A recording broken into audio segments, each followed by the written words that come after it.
Do you need to export video using iMovie? Let's do it.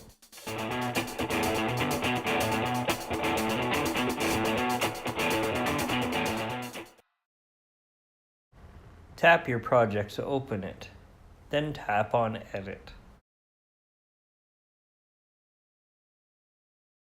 The first thing I'm going to do is add my end screen to the end of this video.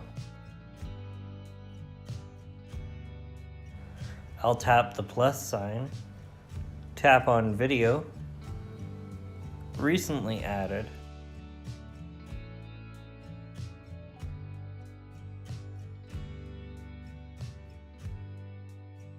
then I'll select the clip that I want to use.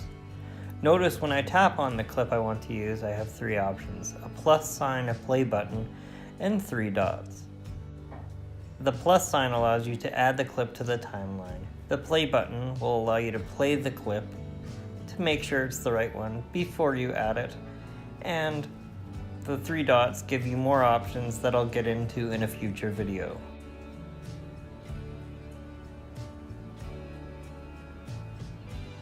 My end screen graphic is now a part of this video.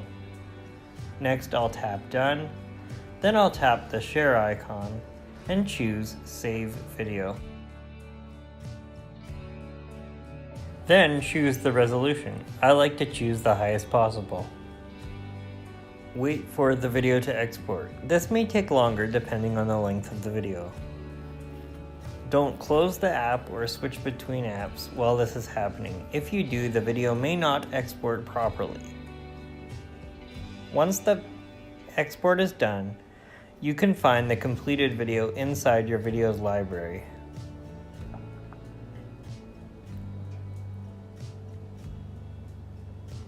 Let's take a look.